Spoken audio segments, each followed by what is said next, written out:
Welcome back. We are joined today by Professor Jiang, who uses historical patterns and game theory to predict the direction of geopolitics. And Professor Jiang is famous for many things, among some predicting the return of Trump and also the war against Iran, now a second war, that is. So thank you for coming back on the program. Thanks, Glenn. Um, how do you make sense of this war, though, against Iran? I mean, how do you measure how this war is developing in terms of where the successes or failures are? Right. So first of all, Trump has failed to articulate a purpose and a strategy for this war.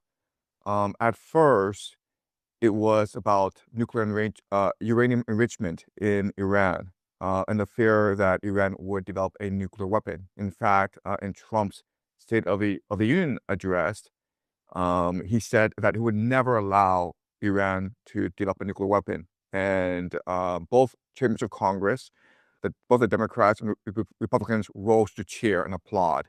It was really the first time that Congress demonstrated any unity during that speech. It was an extremely political speech. But the problem with that is that the Omani foreign minister, a few hours before the Americans and the Israelis struck Tehran, told us that the Iranians had already agreed to zero uranium enrichment, even for civilian purposes. So the idea that Trump needs to prevent a nuclear weapon, that doesn't hold. It's just a pretext. And they tried many different excuses. And then finally, Rubio said this. Rubio basically said, look, we had to attack because Israel was going to attack first. And then the Iranians would retaliate against both the Israelis and us. So to defend ourselves, we had to preempt Israel and attack first. Okay? So they're struggling for a narrative. They're struggling to explain to the American people why this is happening. They're also struggling to contain a fallout because after the Americans and Israelis struck the Iranians started to bombard U.S. bases in the GCC, and they closed off the Strait of Hormuz. And this is doing tremendous damage to the global economy. So oil right now, it's approaching $120 a barrel, $110 a barrel. I'm not quite sure, okay? But this is double from a week ago. And remember that the Strait of Hormuz delivers most of this oil to the Asian economies of Pakistan, India, China, South Korea, and Japan. Japan relies on 75% of its oil from the Strait of Hormuz. So in about 7-8 months, Prime Minister Takahashi has informed her cabinet that Japan will be out of oil. And Japan is, a manufacturing powerhouse. So this war has been a disaster. And even today, Trump has failed to articulate why the Americans are doing this, what the purpose is, and what the off-ramp is. And what we're seeing day by day is pretty rapid escalation. In fact, I think the second day or the third day into this war, there were rumors of ground troops. Yesterday, there's rumors that the 82nd Airborne Division of the American Army was given deployment orders, meaning it is possible Americans will choose to airdrop these soldiers into the middle of Iran. For what purpose, we don't know. There's talk of the Americans seizing Karg Island, which is the oil depot of Iran, and which accounts for 90% of Iranian oil exports. There's talk of the Americans funding proxies. There's talk of using tactical nuclear weapons. There's talk of a national draft to find 500,000 soldiers for a ground invasion of Iran. So this war is completely out of control. And it's completely unclear what the Americans hope to accomplish with this war. Yeah, the narrative, I think, was very poorly planned, even worse than the war has been planned, because it began, as you said, with nuclear weapons, then moved over to ballistic missiles, Then, as apparently they wanted to help protesters, then they was about the oil that they should be taken out of the hands of Iranians. Then Trump mentioned Iran might take over the Middle East unless so we had to go in. And as you said, the Israel thing was interesting because if the argument is that Israel will attack Iran, then Iran will retaliate against Israel. Now, I guess Israel and the United States, so they had to go in first. And they're essentially admitting that they're fighting Israel's war, but they can't say that either. So the ability to find a narrative was kind of poor compared to other wars.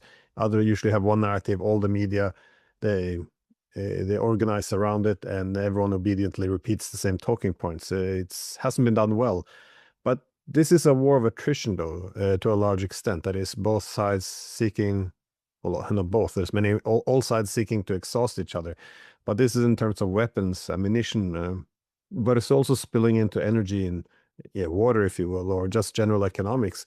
How do you see who would exhaust whom first?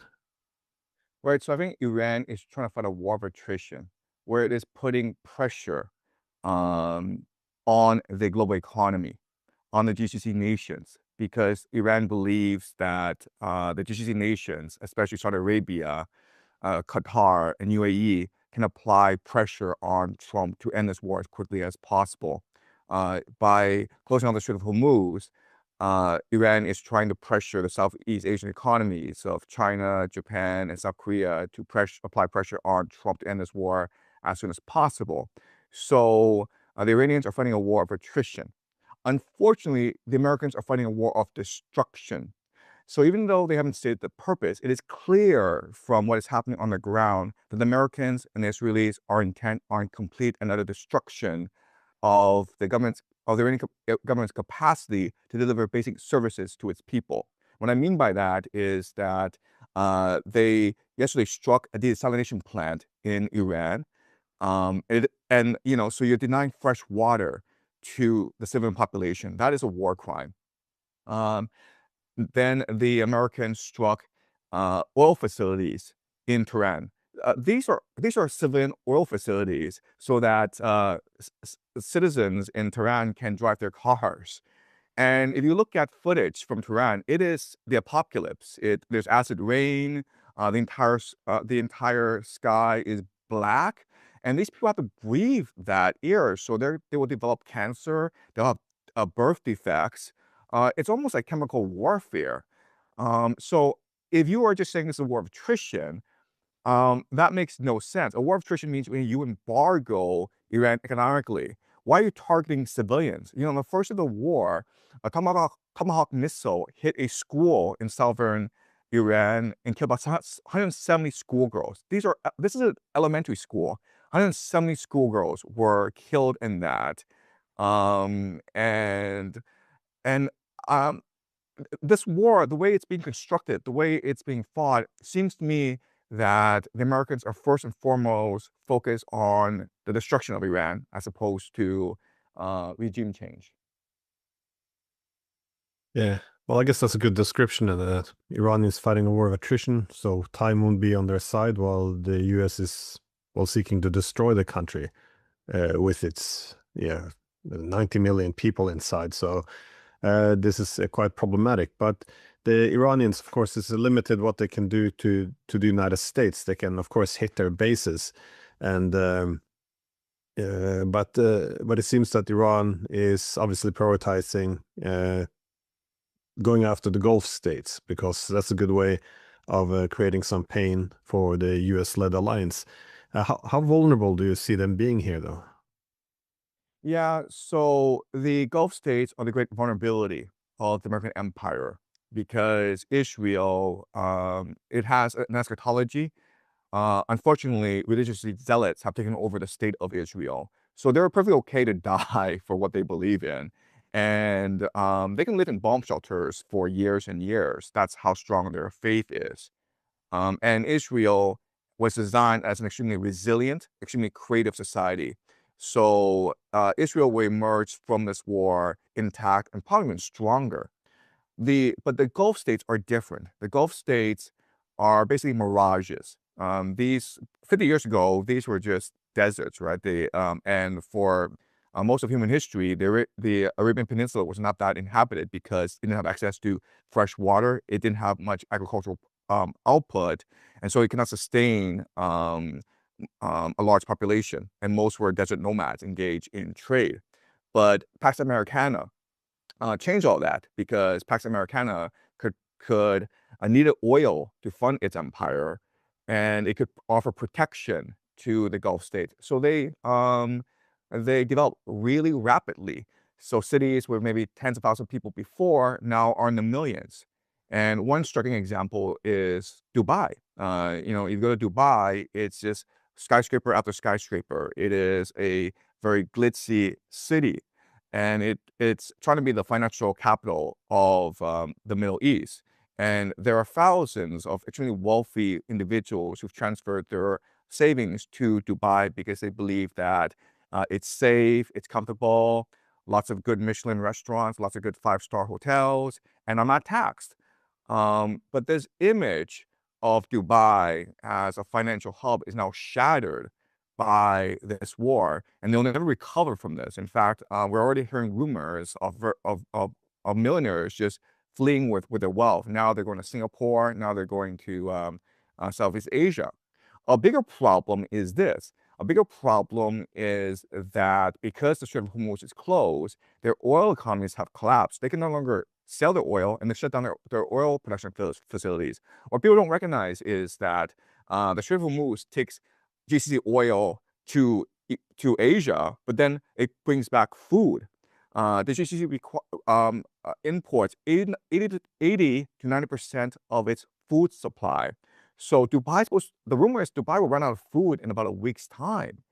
Then there's the issue of fresh water, where the greatest vulnerability is actually desalination plants. So the GCC nations, desalination plants provide about 60% of all their water needs. And so if these desalination plants are destroyed, then they run out of water in 1 or 2 weeks. And this means the entire destruction of the GCC. Now, I mean, destroying desalination plants would be the nuclear option for Iran, and so I don't think they would use it very lightly. But there's really no coming back from what's happening. I mean, for the longest time, the GCC had a reputation for being safe, for being extremely wealthy. And now that mirage, that illusion has been shattered. And once the illusion is shattered, you can't ever resurrect it again. No, I very much agree. The Gulf states are not just dependent on energy, but the finance, the real estate market, which is propped up by all the expats. But what you're also describing, though, is these small monarchies selling their oils in dollar, and the U.S. in return offering protection. This was also the petrodollar system that replaced Bretton Woods once they closed the gold window. So what do you see being the possible consequences for the global economy? Right. So what Iran wants to do is basically kick the US out of the Middle East for a lot of reasons. And the main advantage is that once the US leaves, Iran will be able to control the Strait of Hormuz. Therefore, it will control trade access for the entire world. And so the Gulf states will basically become client states of the Iranians rather than Americans. And that oil money now will be able to finance the rebuilding of Iran. So that's the end goal or the end game for the Iranians. The problem with empire is the hubris. And so another way of saying this is the empire would rather destroy the world than surrender its power, right? So the idea that the Americans will just leave the Middle East peacefully is just wishful thinking. Everyone's saying that, this war can only lead to the defeat of America. So America should just admit defeat right now and then go home and let Israel and Iran settle whatever problems that they have. Like the Middle East is not America's problem. But again, the problem is that America is addicted to the petrodollar. Leaving the Middle East would destroy the petrodollar. And if the petrodollar is destroyed, it would collapse the American economy as well. So America has $40 trillion in debt. And this debt is a Ponzi scheme. Like the American economy is sustained by a Ponzi scheme. And so the Gulf states, what they do is they sell their oil, get petrodollars, and then they recycle it back into the American economy, mainly by investing into AI, into data centers, which is now the main engine of growth for the American economy. So the Gulf states were to stop investing in America, the AI financial bubble would burst, and with it, the entire American economy. America would suffer a much greater depression than the 1930s. That's how dire the situation is for America right now. But the United States, though, they must have known that this would be a disaster. I mean, many of the top military people in the United States warned in advance that they would have limited weapons. They would have a limited ability to go on for too long, which of course could explain why they instead going for burning down Iran if they can't, if time is essentially on Iran's side. But there's been war games in the past where they showed that they couldn't pull this off. I mean, you had God knows how many American presidents who wanted to attack Iran, but they always knew that yeah, that's not a good idea. So how do you make sense of this? Because that was my one when they were building up to this war, sending more and more military hardware to the region. My main reason for thinking this might not happen was it would simply be too crazy. The likelihood of success, the amount of things that could go wrong. I mean, it just indicated that this they can't possibly go down this path. So why? I guess why did they? They do have informed people in the United States. We know. So how do you make sense of this? Right. So again, I agree with you in that this war doesn't make any sense. It's not rational. And everyone knows that America was going to lose this war. The problem is that when empires are in decline, this is just the way they behave. And there's just the historical record, it's pretty overwhelming in that when empires decline, they lash out against the world. They start these stupid wars they can't possibly win. They overextend themselves, and the collapse is terrible for the world. And America very much is an empire in decline. Look at things such as the collapse of the family. Look at things such as the collapse of the currency. Currency debasement in America is just a tremendous problem. The US dollar is no longer worth as much as it was like 10 years ago. The political polarization in America. Congress just cannot function properly. The president has so much power nowadays because Congress has basically decided to just not do anything to avoid any political responsibility. And so it's destroying the checks and balance systems of the US Constitution. Um, the economic depression in America is great. Young people feel as though there's absolutely no hope in the world. They're refusing to have families. They're refusing to invest in the future. They gamble all the time. And so America is really the end of empire at this point. And so what they do is they go and start wars in order to distract people's attentions, in order to prove to the world that they still have it. They're still the bully in the playground, and they can still beat up every other kid, even though they're old and they're weak and they're handicapped. Um, and so, we talk about Iran, but like, look at what was happening before Iran, right? Trump kidnapped the president of Venezuela, which went against international law.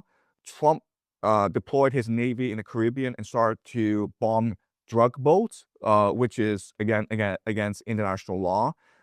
Trump was threatening to annex Greenland. He was threatening to invade Canada. He was threatening to attack Mexico. Right now, he's embargoing Cuba, and people don't even recognize this is happening because there's so much going on in the world. But Cuba was dependent on Venezuela oil. That was its energy supply. And now that Venezuela has fallen to the Americans have embargoed Cuba. And so now people don't have access to electricity. And there are actually people who are starving in Cuba. So this is an empire in decline. It just lashes out against the world. It attacks everyone. And Iran is just the most current iteration of this anger and this hubris. But this hubris made the Americans underestimate the capacity of Iran. They went in thinking that once they decapitate the regime, then the government would fall. And what the Americans didn't recognize was the resilience and the resolve of the Iranian people. Well, about this imperial decline, it reminds me of something that Emmanuel Todd, the French scholar, argued because, well, again, he predicted the collapse of the Soviet Union already in the 70s by looking at these different social variables. But he also predicted the US empire was heading towards, well, a similar fate already in the early 2000s. And he described essentially what you did, this strange, he called it micro-militarism, this yeah, brutal use of military force in an effort to show power when it's obviously draining. So it is an interesting development. But you mentioned that the Americans are losing as if it's a given. How do you why do you assess this? Is this mainly the focus on the military hardware at their disposal, or is it the lack of a clear objective? Well, I guess regime change Right. will be very hard without the ground troops. Right. So America right now has several disadvantages. The first major disadvantage is the lack of political will. And that just means the lack of a strategy, the lack of a purpose. It cannot unify the American people in order to make the sacrifice necessary to win this war. In fact, most Americans are against this war. Right before the war started, 70 to 80% of Americans voiced their disapproval of a possible war with Iran. Usually when a war starts, people will rally behind the flag, but not in this case. Most Americans are still against the war. So the first issue is the lack of political will. But if you look at the Iranians, they believe that this is a struggle of life and death. So they set aside the political differences and they've committed to winning this war. Okay, so that's the first factor, political will. The second factor is just manufacturing capacity. So these past 30, 40 years, America went from a manufacturing-based economy to a financial-based economy, and they export their manufacturing capacity to China. Now, when you fight a war, what really matters is your capacity to produce ammunition, to replenish your munitions, logistics. And America doesn't have the manufacturing capacity to fight a long war. In fact, what's happening already is that America is cannibalizing munitions from other parts of the world. So they are now transferring munitions from South Korea over to the Middle East, which is stupid to do because now you've basically opened more flanks, opened more vulnerabilities throughout the world. So manufacturing capacity is a very important factor. On the other hand, Iran uses drones and ballistic missiles, and we know that Iran is able to manufacture about 500 drones a day. And quite honestly, you only need to like have 10 drones hit their targets in the Middle East every single day in order for the GCC to cry uncle, right? So manufacturing capacity is a very important factor as well. And the third factor is that America is hamstringed by a lot of political considerations. So because they lack political will, they do not want to take too many casualties, right? So Trump has said that 6 Americans have died in this war so far. There's just absolutely no way this is true. We are hearing rumors that there are a lot of casualties being flown to Germany to try to disguise the fact that in the Middle East, many Americans are dying. But this tells us that America has absolutely no appetite to sustain any casualties. If you refuse to have any casualties, how are you going to fight a war, right? On the other hand, the Iranians are very eschatological. They are very religious. They are Shia Muslim, and they're not afraid to die. In fact, they believe it is the highest honor to martyr yourself for the higher good. And the clear example of this is the Ayatollah Khamenei, who was killed in the first day of strikes. And, you know, he could have gone to Moscow and he could have hid his bunker, but instead he chose to go to his office and carry on with his life because he's 86 years old and he does not want to die afraid of the Americans. And so he set the example that is galvanizing the Iranian people. If you just look at some social media footage from Iran, the Iranian people are now extremely energetic, extremely galvanized, and they will fight this war to the bitter end. Yeah, no, I was in Tehran last year, and I was also a bit. Well, that's one thing that really stood out: the culture of martyrdom, the way they would put the martyrs' pictures on the walls at many places.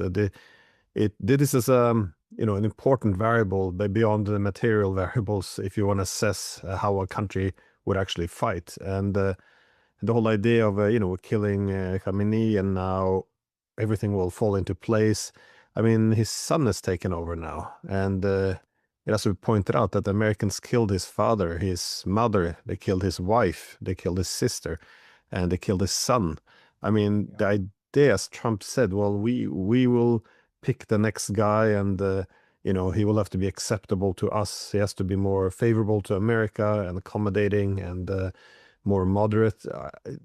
It doesn't make any sense. How can you burn down the country and again, just if you look at the new leader, slaughter his whole family and then assume that they will just fall in line? If you look at the culture in Iran, the martyrdom culture, which is strong, you can say among Shiites in general, this was always crazy, but for somehow they seem to have been the assumption.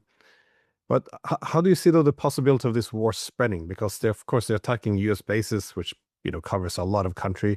So you have U.S. proxies being used, such as Kurds, which could then trigger a civil war in a country of 90 million people. There's now, I mean, the American and British media, especially, they're all up in arms that Russia is giving intelligence to Iran to try to, make Trump push harder against Russia in Ukraine, even though this, it's yeah, also a dangerous path. I'm not sure to what extent China would get involved. I mean, do you see a pathway here from it being coming a proper regional war or a world war? How do you see this? Well, first of all, I don't think there's an off-ramp for this war. I think it's very hard to de-escalate. The idea that the Americans will just give up their petrodollar and their American bases and just go home is just absurd. That is not how empires behave. Also, Israel, because it wants to achieve the Greater Israel Project, is heavily invested in creating a regional conflagration to create as much havoc as possible so that they could destroy the region and then be the only one left standing. Okay, and so what Israel wants to do is drag everyone into the war, including Turkey, including Saudi Arabia, including basically the entire Middle East. And so during the first couple of days, there was reporting that an Iranian drone had struck a Saudi Aramco oil facility. And so Aramco closed down all its energy production. But then later reporting came out to reveal that actually the drone came from Lebanon. So it didn't come from the east, it came from the west, which meant Israel. Tucker Carlson on his TV show, on his show, said that he had received information from the Qataris that they had arrested 2 Mossad agents, and they suspected these Mossad agents of trying to sabotage the Qatar oil facilities in order to create a false flag. So the Israelis are heavily invested in trying to create as much conflict between the GCC and Iran as possible. And now there's talk of Turkey coming in as well. Recently, there was a drone attack from Iran against Azerbaijan.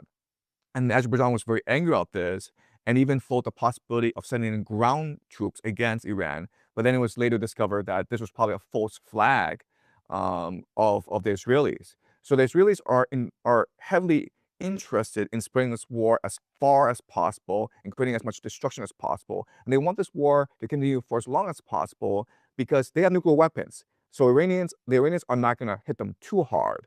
The Iranians are going to hit the GCC much harder. And so it's just for the Israelis, they just have to endure, right? It's a war of attrition. And then once Saudi Arabia is destroyed, once the GCC is destroyed, then Israel will be the only power left standing. Okay, so that is Israel's intention. Other nations will eventually have to be drawn in as well. So one wild card is Pakistan. So during the 12th Day War, Pakistan supported Iran. But after that, a few months after that, Saudi Arabia signed a mutual defense pact with Pakistan. So if Saudi Arabia is attacked, Pakistan must come to its aid. And we know that Pakistan has nuclear weapons. So it is very likely that at some point, Saudi Arabia will join this war on behalf of the Americans. Because the animosity between Saudi Arabia and Iran go way back. Iran is a theocracy. Saudi Arabia is a monarchy, and they see each other as as heretical, okay, as against Islam. The Iranians hate Saudi Arabia because Saudi Arabia is the home of Mecca and Medina, the two holiest sites in the Islamic world. At the same time, they host a lot of American soldiers. These are infidels in the eyes of the Iranians. And so the Iranians are heavily interested in trying to topple the Saudi regime.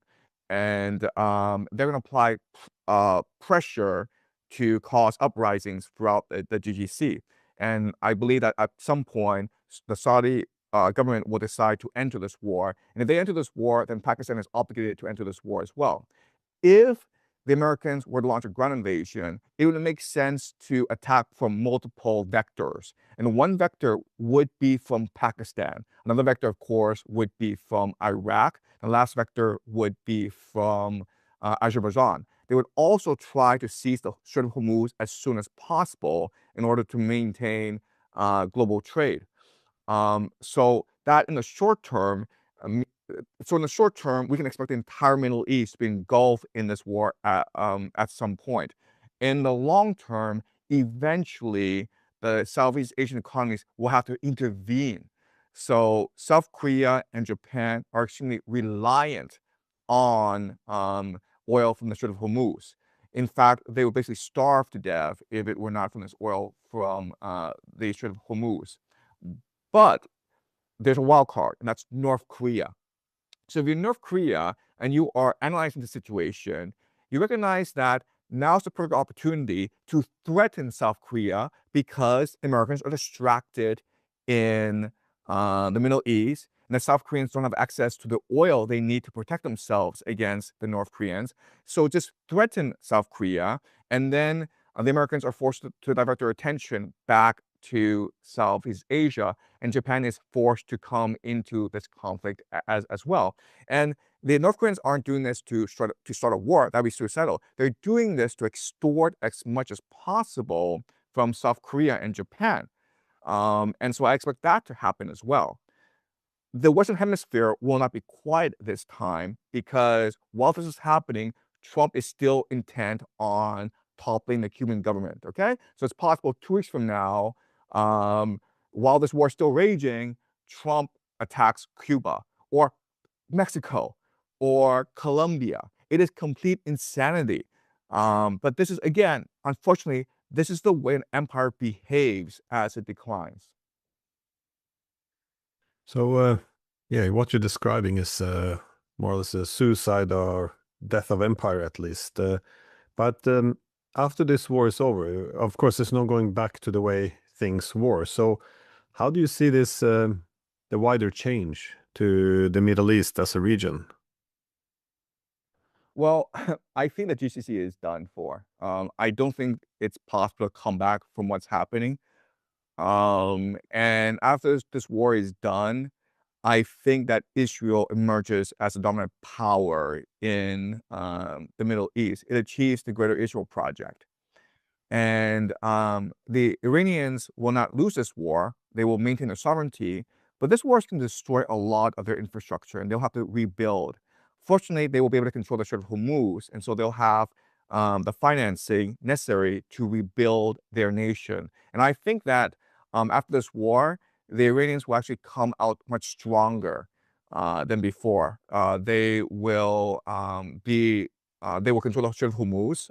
They will have a more vibrant, coherent national identity, and they will have upgraded a lot of their military capacity. So maybe after this war, they're destroyed, but they'll rebuild and they'll come out much stronger. And this will lead to, in the long term, regional conflict between Iran and Israel. And in eschatology, in Islamic and in Jewish and in Christian eschatology, this conflict between Iran and Israel, and this is a long-term thing, right? But it is often referred to as the War of Gog and Magog, when the entire world attacks Israel.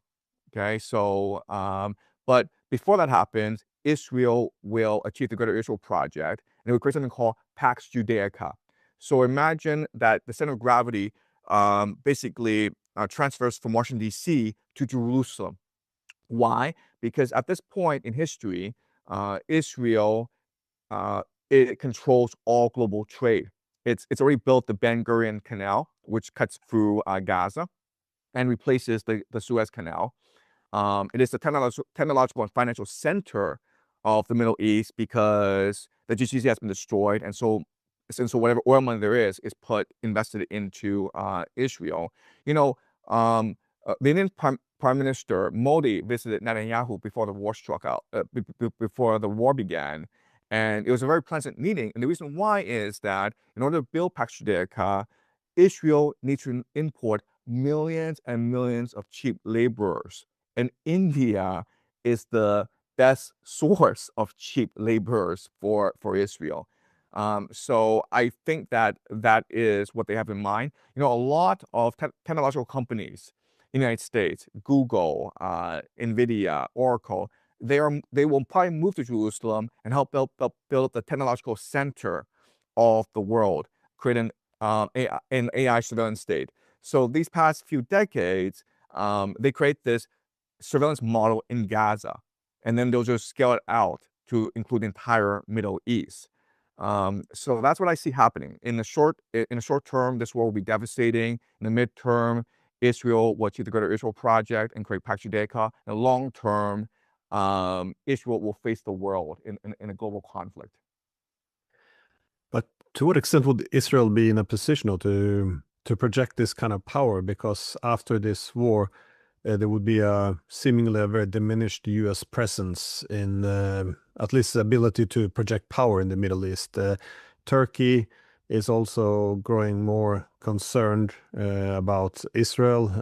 Indeed, the Israelis also have a very tough rhetoric about Turkey and especially Erdogan. And with the war as well, the amount of destruction that will be levied against the Israelis, the economic complications, the demographic problems, as many settlers might be simply leaving. I mean, it's not a big country. What is this, like 8 million people now, 7, 8? How would they be able to, I guess, sustain themselves in this region once all of these things begin to kick in? Also, Right. political So I think, instability one could add to the list, I guess. Yeah. yeah. So I think let's talk political instability because Israel is notorious for political divisions, right? It's almost impossible to get people to agree on anything. Israelis argue all the time. But this war is going to have a traumatic effect on Israeli society. The democracy is going to have to give way to a theocracy. The religious zealots are going to gain greater control over Israeli society. And whatever is left of an open, cosmopolitan, democratic society will wither away. Basically, Jerusalem will replace Tel Aviv as the heart and center of Israeli society. So that's point one. Point two is that people severely underestimate Israel because it is a small nation in a desert with very few resources. But the real wealth of Israel is the Jewish diaspora spread all around the world. They are extremely well educated. They're technologically savvy, and they are eh, and they are extremely united. Like they believe in the Greater Israel Project.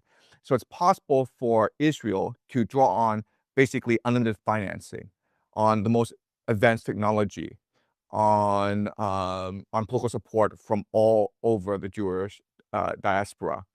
And I think that once this war is over, Israel will have no peer competitor in the Middle East, meaning that Saudi Arabia will probably be destroyed, and Turkey will be severely weakened in the process.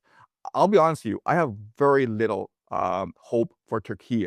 It has suffered a great deal under Erdogan. If you go back and look at how Erdogan came to power and how he cemented power, I believe it was in the what year was it? 2018 coup. And anyway, my point is that Turkey is an extremely corrupt and ossified society that is a paper tiger. And if Turkey were to enter this war, you'd be surprised by how badly it does. So Israel, in other words, doesn't have a regional competitor. Iran will be a competitor in the future, but that is in the future. Yeah. No, I think yeah, no, the coup attempt in 2016, I think this was very clear. Well, it's not the first time. They have this every now and then that the stability might be quite fragile. But you kind of covered very well the Middle East, how the US is impacted, how this could spread to East Asia. Israel could become a theocracy, Iran even more confident regional power. How about Europe? Because we, the Americans liberated us from the Nord Stream pipeline by blowing it up. European leaders recently congratulated themselves for liberating themselves from Russian energy and gas and oil, sorry. And now, of course, we've also been cut off from energy from the Middle East, and all of this with the backdrop of the United States seeking to pivot away from Europe. So, how does this debacle in the Middle East with the war in Iran impact the Europeans? Well, it's, I mean, like, Europe is completely hopeless. It's a hopeless situation. For the past 20 years, it's America has screwed over Europe. So these wars in the Middle East created millions of refugees who then went to Europe. And I don't know what the Europeans were thinking in allowing these millions of refugees to come into the society when they didn't have the capacity to absorb these millions of refugees, right? So Angela Merkel, the chancellor of Germany, famously said, "We can do it." No, you can't. And time has shown that these millions of refugees have put a tremendous strain on the social cohesion, on the capacity of the state to govern Europe. So there's tremendous political fissures within Europe at this point. And so that's why you see the rise of these right-wing parties throughout Europe. But the main problem, as you point out, is the economy. So Europe suffers from an aging population. So the population itself is no longer as dynamic as it used to be. Before, the German model was very good. It was this, buy cheap Russian energy, make really good German cars, subcontract the labor to Poland, and then sell extremely expensive German cars to China. It was a great model for Germany. But then when Trump came to office, the China market, Germany lost access to the China market. And then when you have this war break out, Germany can no longer buy cheap Russian energy. And as you point out, the Europeans then pivoted to the Middle East, primarily Qatar. And now Qatar has basically shut down all LNG production. And so Europe is completely screwed in the process. And Macron has talked about sending an aircraft carrier to the Middle East. What's that going to do? I mean, send an aircraft carrier so that the Iranians can sink it with a ballistic missile? I mean, what's the point of that? And still at this time, the Europeans are still talking about drafting young men to go die in the trenches of Ukraine in 2029. So the European elite have their head in the sand. They have absolutely no idea what's going on. They have absolutely no solution to the multiple crises that they face. And Europe is a dumpster fire. I hate to say this, but it's a dumpster fire. Well, it's hard to disagree with that assessment, but no, things are going from bad to worse. I think the reason why Europe went from this immense optimism to now just crash, you can say hubris and all this, which is all correct. I think it was the post-Cold War order, though. It became ideal for the Europeans. That is, the United States declared a unipolar moment. The the role of the Europeans in this world was, well, let's have a collective hegemony of the political West standing on these two legs of the US and the EU, hoping that Europe would be an equal partner to the United States. And not only would the political West dominate the world, but it would be a force for good because not only would it prevent great power rivalry, but also by dominating the liberal democratic West would be able to elevate the role of liberal democratic values, humanitarian ideals. So again, it's almost like a civilizing mission. The dominance is and sovereign inequality is a force for good in the world. The world will thank us for dominating. So this is the benign hegemon. It's very appealing if you're a politician and you say we dominate, then the world will love us for it. So now that, of course, this is falling apart, I guess a bit of a mirage, like the Gulf states were relying on. There's no clarity what to do, and there's no political imagination because they outsourced all strategic thinking to the US for 80 years. Now the US is essentially pulling out its knives for the Europeans. They've done this, as you said, over the past 20 years, but they did it more covertly. Now they're quite open about their contempt for Europe. So no, I think Europe is done. But what does this mean for the wider world order? Because this idea of the international distribution being focused around US global primacy, legitimized then by liberal democratic values, this world order, the post-Cold War world order of the liberal hegemony, is gone. So the US is not dominant anymore, and liberal democratic values, I mean, no one really thinks this is what the Western powers are, that these are their objectives in foreign policy. It's a thin veil which has been tossed away. So what is the new world order then, from your perspective, or what will follow this? Right. So there will be three major trends that follow from this, okay? The first major trend is deindustrialization, because you don't have access to cheap energy. So you need to make your economy much more balanced. Before we had the growth of urban centers, which engage in the knowledge economy, which engage in AI, in EV, in solar panels, right? But all of that requires access to cheap energy, which is what the Middle East provided. But now that the Middle East is going to be destroyed or be engulfed in war for the next 10, 20 years, you have to deindustrialize. You have to focus more on self-sufficiency, okay? So that's the first trend, deindustrialization. Second major trend is mercantilism, okay? And what I mean by that is that the global order is dead. And so what you need to do is basically focus on local trade or creating your own supply networks, spheres of influence, okay? And the third major trend, which is most troubling, is remilitarization. Because Pax Americana is dead, and Pax Judaica is not interested in protecting you from big bad bullies, okay? So it's either you rearm as soon as possible and defend yourself, or you'll be eaten alive by a wolf. Right, so I think in East Asia, the first nation to recognize the changing world order, because it has no choice in the matter, is Japan. I think that they brought in Prime Minister Takaichi because she appealed to the young, and she has the charisma to galvanize the young to make the sacrifices necessary in order to deindustrialize, remilitarize, and create a self-sufficient economic system. So I think that Japan will actually suffer in the beginning, but they will actually be in the forefront of global change. And nations that absolutely refuse to make these three necessary changes will be the most likely to suffer. And quite honestly, I have very little hope for my own country, which is China. I think that because of these changes, Japan will start to emerge as the local hegemon, while China is still stuck to the old global order.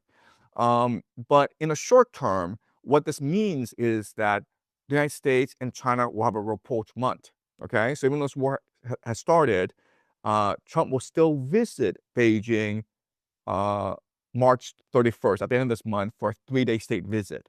And I think that people will be surprised by how friendly and productive this meeting will be. And in fact, actually this year, there are scheduled 3 major summits between China and the United States. And so I think that both nations are working towards a rapprochement in order to repair the global order. But there's no saving the global order. It's dying. And so if you omit this reality and commit to revamping society, deindustrialization, remilitarization, and moving towards a self-sufficient economy, then you are much more likely to weather the storm that is coming. You say that China's stuck in the old world order, and one can see why.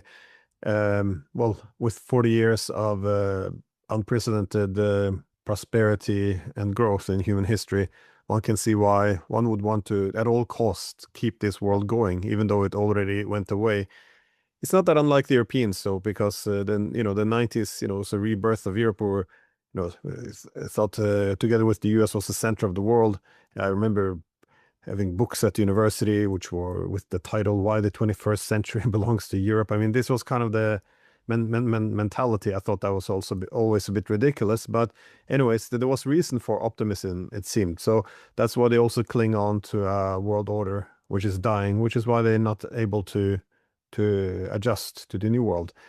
One place, though, where there's a lot of pressure to readjust to the new order is Russia. That is, the spokesperson Peskov. He made a comment now recently saying that we have lost we have all lost what we call international law. So the system is essentially dying, if not dead. And I think what really shook them was the decapitation strike on Iran, because this is, the desperate act of a dying empire. And why wouldn't they do the same towards Russia? Indeed, they've been attacking their nuclear deterrent very openly, I would say. There's a, I think this is likely that they tried to assassinate Putin at Valdai with this attack, at least, is a theory. And again, why wouldn't they go for a decapitation strike against Russia? This is what many are thinking. Look what they done to Iran. There's no rules. So why then is Russia doing this slow war of attrition? And also, they did this at the expense of their deterrent. That is, they allowed the Americans and the Europeans to openly, launch missiles deep into Russia. You can have a German chancellor sitting on stage saying, "Oh yes, we imposed untold casualties on the Russians." I mean, there's so much pressure now on the Kremlin to drop this, whatever they've done the past 4 years, and why not do like the Iranians? Time to, bring some pain to the Europeans, because the Europeans for the past 4 years said, why should the war be limited to Ukraine? Why not also extend it to Russia? Well, why shouldn't the Russians bring it to Europe? This is what I see as the direction, which is, well, terrifying, because this is a recipe for a much larger war. I was wondering how do you see this, the Russian component here, because they're also one of the great powers. Right. So look, I personally think that of all the world leaders, Vladimir Putin is the only one with a grand strategy. He's a very capable leader, and he sees the big picture. He plays chess. And so what he's waiting for is a U.S. ground invasion of Iran. That's what he's waiting for, because once the United States sends in ground troops, then the United States is all in. It can't extricate itself from the situation. And at any point, the United States can stop this air campaign and say, you know what? We killed the Ayatollah. We destroyed the Iranian nuclear threat. So we're going to go home, guys. Goodbye, okay? But once the United States sends in ground troops, then it's locked in to this Iranian quagmire for 5 to 10 years, and there's no escaping. It'll be like another Vietnam, right? This gives Putin and Russia the perfect opportunity to move towards Odessa, which is the real goal and the end goal of this war in Ukraine. Because once they have Odessa, then they have basically achieved all their major military objectives. And so what's going to happen is the Europeans will have no choice but to defend Odessa to the last European. And that's where the next major conflict will be, the siege of Odessa. And if the siege of Odessa were to happen, the Europeans would exhaust themselves defending against the Russian attack. The Russians have perfected drone artillery warfare in the trenches of Ukraine, and that's a perfect combination if you are to besiege Odessa. And so the Europeans, they may be fresh, but they will be inexperienced. And so they will make a lot of mistakes. They will lose a lot of casualties. And this war will eventually become so unpopular back in Europe that the population would revolt against the governments. Okay, so remember, this is a time of nuclear war, so you can't actually destroy each other's military. But what you can do is put so much stress and pain on the political system that the citizens ultimately rebel and overthrow the political system and impose a new system that is much more friendly towards Russia. So that, I think, is the grand plan that Putin has, and it's going to work. Well, I think it's the Chinese who say we live in interesting times. So thank you Too very interesting. much. Huh? It's much too interesting.